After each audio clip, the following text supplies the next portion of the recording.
guys, welcome back to my channel. Today's video is going to be about my experience at Coast Guard boot camp. So, first off, if you hear any background noise, it's either the outside world here at Untitled. I'm still at A school, or my roommate, okay? Still here at A school, still going through Operations Specialist A school, and hopefully be out of here soon on to my next adventure. And yeah, but no, today's video I do want to talk to you about kind of what to expect for boot camp. It's definitely not going to be a day by day kind of playbook for boot camp, but I kind of want to give you an idea, if at all that's even possible. I'm pretty sure if you're curious about Coast Guard boot camp and you're getting ready to, ship out, you've probably looked at that video, that the Business Insider video that kind of explains what boot camp is about. That video is literally spot on, all right? Spot on. You might be looking at that video and be like, yeah, sure, holding up a water bottle isn't bad. You just wait. All right, you just wait till you get there. But no, hopefully this gives you kind of like an idea of what it's going to be about, like through my kind of point of view. And yeah, I mean, if you haven't seen any of my other videos, if you're about to ship out, I do have a packing list video. If you're going to MEPS, or if you want to know a little bit about that required knowledge on how to speak to company commanders and what you should really concentrate on, put those links down below. And always comment, please comment any questions, anything, nothing's off the table. I'll be more than happy to get back to you, answer your questions, and and subscribe. All right. So let's get into today's video.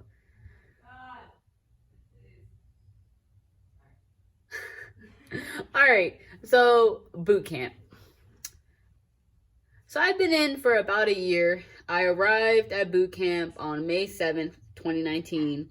I went during the springtime, and yeah, I mean, I don't think there's really any perfect time for you to show up at boot camp. I mean, if you don't want to be, shoveling snow, then go in spring. If you like the cold, go in the winter.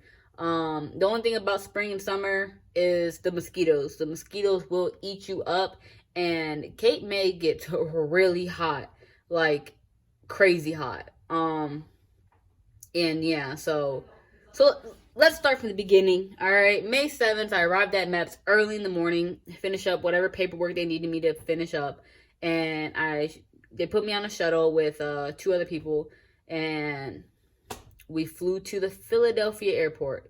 You will get a voucher for about like $25 for food. Look, all right, don't just show up at the USO thinking you're gonna get a nice plate of food. Go get yourself something good to eat. All right, look, whether you eat salads and you want to continue to be healthy, or if you want to splurge and eat a hamburger, it really doesn't matter. Like, eat something good, because it's going to be the last good meal you're going to get for a minute. All right, so definitely, treat yourself to something good. If you have to pay a little bit extra, do so. Just have a nice meal. Because in all honesty, depending on what time you get on that bus to Cape May, you might not get dinner once you arrive. So, I mean, I was on the second bus to go to Cape May, and yeah, we didn't get nothing to eat once we arrived. Eat something good that you really want, all right? So yeah, I arrived at the USO, all the people that were there. I didn't realize at the moment those were the people that were going to go to Cape May with me at the time. So I didn't really bother meeting anybody, but regardless, I used my time to call my loved ones, to call my family, FaceTime them, talk on the phone, and that's really all that was on my mind, because you're not gonna have, the day you get there, you will be giving your phone away. You will be locking it up until you get it when you get on base and off base liberty, and that's like later weeks, like week 6. So. If you don't, one company didn't get their phones at all.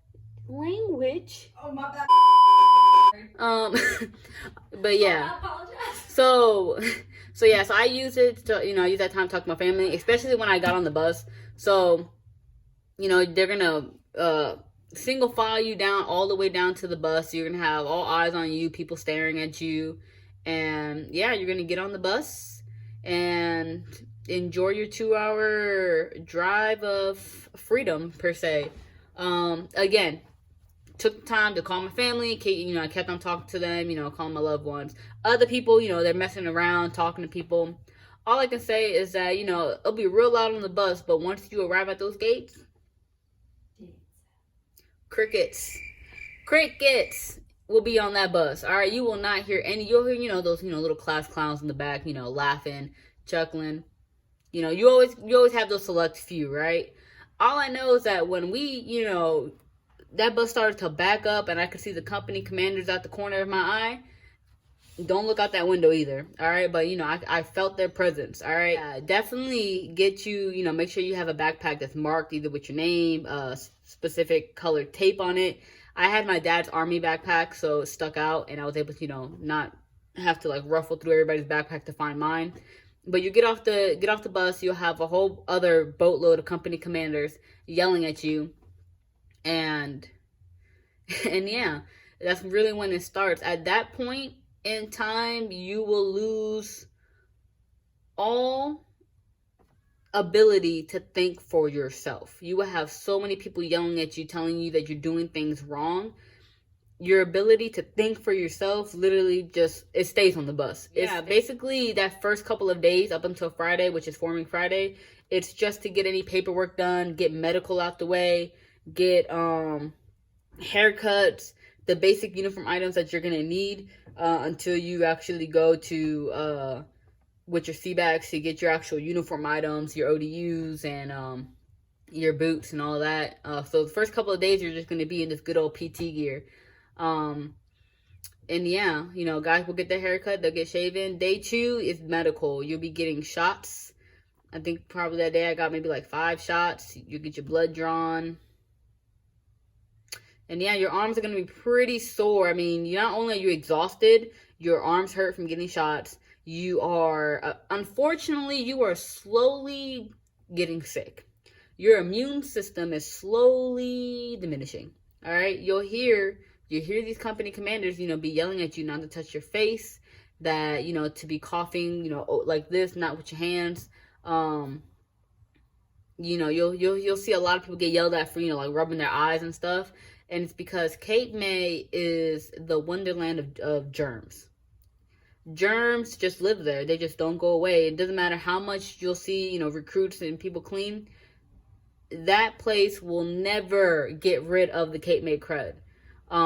So you probably will get it. You try to just stay as clean as you can, try to avoid doing all that. I mean, it's for a purpose, the things that they tell you. So try to avoid that. But yeah, Friday's going to come along pretty quick and you're going to be dead tired, like I said, and you're going to have to, well, first they're going to stuff your face, right? They're going to feed you all this good food and then they're going to have you do your PT test. Well, I might call it good food. I mean, well, they're going to stuff your face. I mean, like, I was hungry. The day that we were going to do the whole PT test, and I didn't realize that we were going to do it right after we ate. Like, I would have thought, like, they would let us digest a little bit. Nah, you don't have time to digest, or, so Friday, just try to watch the amount of food you eat. But yeah, I ate, and they marched us over to the gym. We got our push-ups and sit-ups out the way, and then the 1.5 miles. At this point, this is where you might lose a couple people that started with you. So definitely show up prepared. Make sure you're doing you're practicing at home. You're getting out. You're trying to get yourself physically fit and ready. After that good old PT test, you'll go and meet your company commanders. They will march you up into Sexton Hall. It'll be your last time in Sexton Hall. You'll get a little speech by the captain, whoever's in charge of that day, and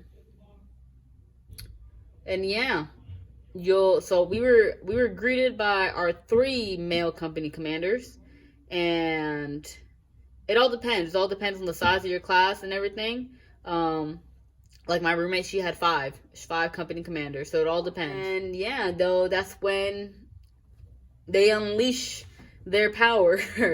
They from dead silent. Yeah, because I mean they're just yep. It'll be real professional to get up.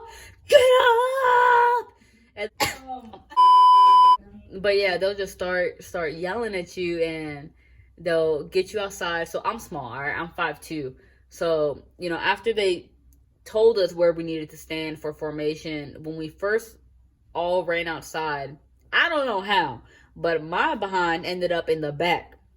All right? So at this point, you're hearing them yelling, and it's hard to even understand them, let alone know who's talking to you, be able to like respond to them, right? Because they're different rates or different pay grades. We had a chief, and then we had a petty officer first class and second class. So their voices sounded the same when they were yelling at me. So then we had one all the way in the front, and then you're not looking around, you're looking forward.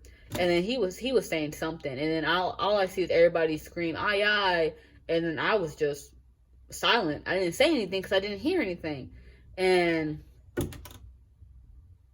I got caught. I don't know how, but I had a petty officer come at me, told me to take off my backpack, do about 30 push-ups as I screamed that, that I needed, that I have no respect for, my lead company commander. I did about 30 push-ups, and then as he tells me to get up and put my backpack back on, I've noticed that the company is down the street marching away to our new building, our new home, and yeah, now I have to run and go catch up to them. Basically, that first day, they're going to be telling you where you're going to stand for, for formation, when we're marching, which way we're going. It's going to feel very, very hectic really, really quick. Like, if you thought those first couple of days were bad, the first couple of days is here. Once you meet those company commanders, they set the bar, like, up here, all right? Like, yeah, weeks go by fast. Yeah, so, I mean, it is what it is. With boot camp in general, we all, if you're going and you're going to go to boot camp, right? You're going to go through the same process we all went through. I can't tell you exactly what's going to go down, because the way my company commanders did things is going to be completely different the way your company commanders are going to do things. And it's just how it is. I mean, at the end of the day, we all go through 8 weeks for the most part. Unless you get reverted, rephrased, whatever. And yeah, I mean, we all have that one end goal, right? To graduate, and that's the only goal you need to get through all the little hard times you're gonna get through. You're gonna have a lot of hard times, but you're gonna have a lot of good times in the same sense. So just remember that. But yeah, we formed, and it became very hectic. Week 1 went by, and then I'm pretty sure week 2 we went to go pick up our M14s, which are our plastic pieces, because you will eventually need to know, the pieces and do the nomenclature and for your manual of arms test. And all I can say is that if you thought that those little beat sessions that you were getting were bad, wait till you pick up your pieces. It's an 8-pound piece. It's an 8-pound piece, and all I can say is that the work you will do with that, it's gonna feel like that thing weighs 50 pounds. Okay, it's gonna suck. It's gonna suck, but you're not there alone. You're not doing it alone. There's gonna be times where you feel like you're not doing good at all. Remember, the main goal is for those company commanders to break you down in order to build you back up, right? That's the point of boot camp, right? Kind of weed out the weaklings in a way. Not made for everybody. Yeah, it's not made for everybody, but just because you don't make it in that, which that company that you show up with, doesn't mean like if you get reverted, you can't make it with another company. We lost a lot of people, and then we gained people coming into our company that graduated with us. So never give up. Like, if you really want it, it'll be, you'll make it, But yeah, the weeks are definitely going to become very repetitive. They say like Coast Guard's boot camp is kind of like a little bit, it's one of like the toughest, because it's very, very like school-based, kind of like classroom-based and physically formed. It's like half and half, and like, you're going to be getting these, these beat sessions, all right? And then, you'll get a whole lot of fire, which basically means that you're going to go outside to do, a little exercise, a little PT session, and you'll go to class.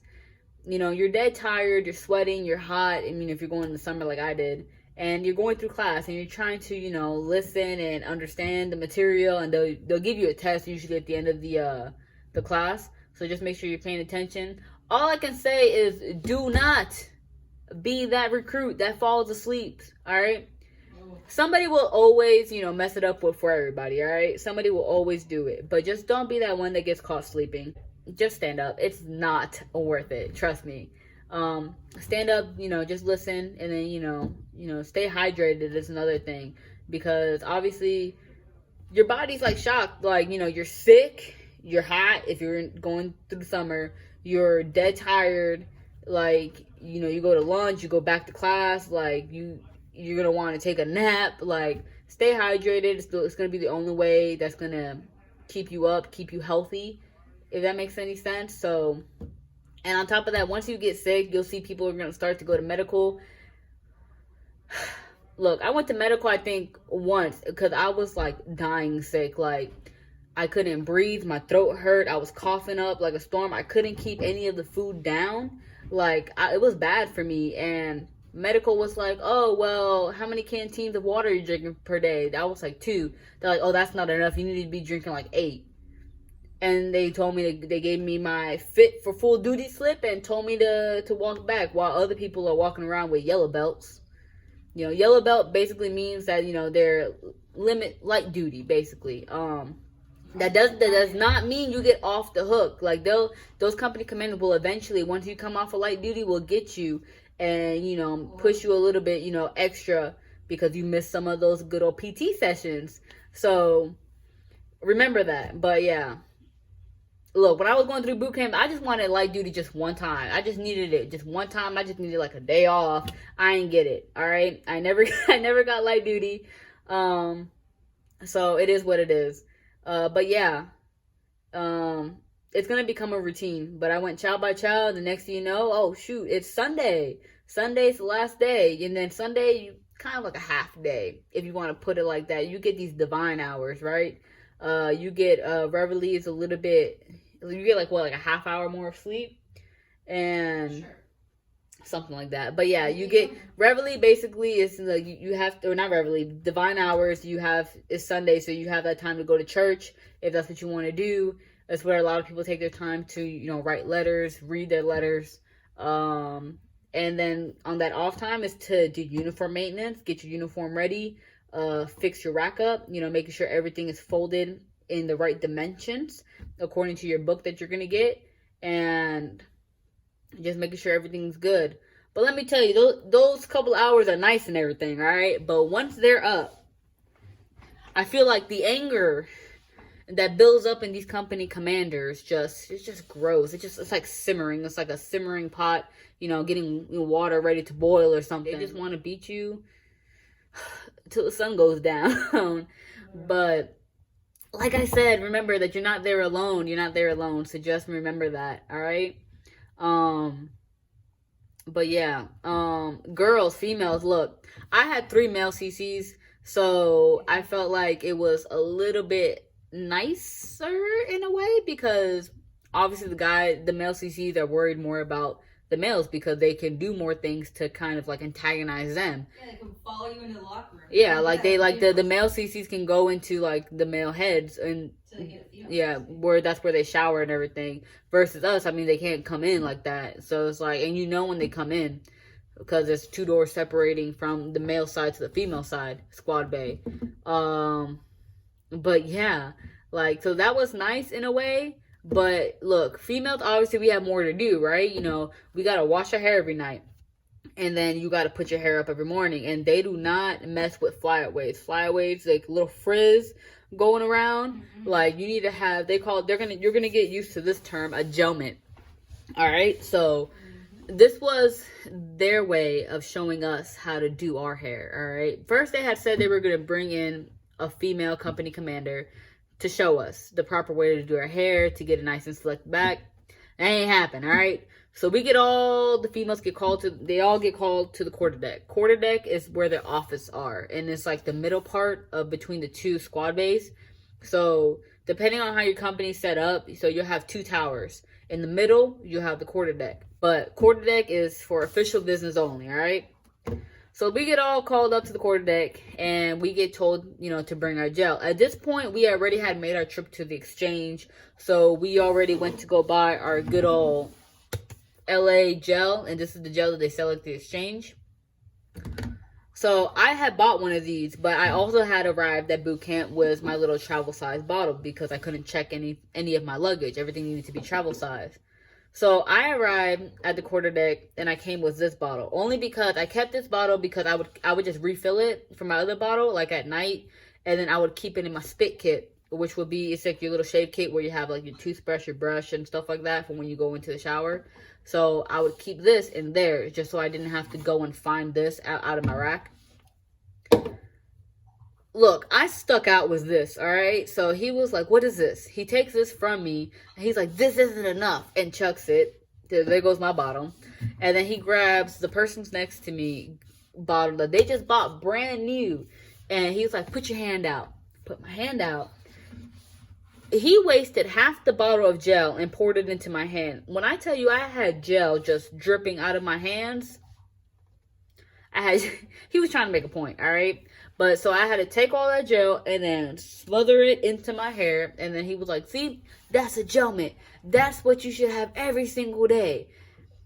So now I have all this dripping gel in my hair. And yeah, that's how we were taught how to do our hair. All right. Female, she would use a sock bun, so her hair would pretty much always be on point. I'm not a fan of the sock bun because I have curly hair. And I hate using... What are those things called? Like a tube sock? No. The bun? No, little pins, hairpins. Oh, bobby pins. That's bobby pins. Bobby pins. I hate using bobby pins in my hair because I just feel like I have a bunch of things poking at me. I usually just twist my hair, roll it around, and then just tie like maybe like 2 hair ties around it, and it's usually pretty good to go. Yeah, you'll get really good. You'll get a lot of practice. You have the same amount of time as the other guys, so I mean, like, you'll get good. You'll find your ways around, you know, your little loopholes and stuff like that. But yeah, I mean, boot camp, you know, boot camp is boot camp. You know, you're gonna go through the steps. You're gonna go through your first couple, you know, really, really hard weeks. You'll eventually, you know, come together as a company. You'll get your flag. You know, you get your colors finally. You get to march around with your colors. Hopefully. Look, we didn't get our colors till week 7. Like, we were that bad, all right? We just couldn't get it together. But yeah, you'll get your colors. You get to march around with your colors. You get to sing cadences, which is sometimes fun. Look, when you start to sing cadences, if you're in the front of the line, all right, make sure you're the one driving the formation, all right? If that makes any sense. Look, like I said from the beginning, you lose all sense of, you know, you just lose the ability to think for yourself. You're so used to, you know, listening to commands, having them tell you what to do, that it just becomes so hard. Like, something so simple as driving the bus, which is your formation. So, like, if you're singing a cadence, the people in the front need to turn, and then everybody else obviously will follow. All right? So, while we're singing cadences, just, look, I'm trying to, like, y'all think I'm playing, like, all right, look. We're 4 in the front. All right, we're singing along. We're like, yeah, this is cool, this and that. We get to sing, you know, these military songs. And we just start marching just straight into the grass. We didn't even think about turning. We're like, well, if he didn't say turn, I guess we're not turning. So we're just marching our happy little butts straight into the grass. All you hear is an about face. To the rear. We to the rear, and, you know, we're going backwards, this and that, and then, you know, he tells us to stop, and we get a good old fire. Like, what is wrong with you? Yeah, don't be those people, all right? You know, when I tell you they're, you know, trying to break you down in order to build you up, you know, that's when you'll start to, they want you to think for yourself in a way and, like, understand, like, all right, so you guys are soon going to be graduating, like, get it together, all right? There's not going to be somebody, you know, telling you what to do once you're out into the, you know, in the fleet, in the regular world. And yeah, you'll forget it real quick. So yeah, like I said, any questions, please, you know, let me know, comment down below, and I'll be more than happy to get back to you. Again, boot camp is boot camp. Boot camp is supposed to suck. It's not supposed to be a vacation. But you will come out of there understanding we all have that main goal, and it was to graduate, right? So, you know, hopefully this will help you, you know, get you in a mindset that, like, it's not going to be, you know, those bad moments that you're going to have. It's not the end of the world, all right? It's really not. Just push through, and then, you know, you'll get where you want to be. All right, so wish you good luck, whether it's for Coast Guard boot camp or for any other boot camp. If you came across my video, just good luck to you, and hopefully I can come back with another video. All right, bye.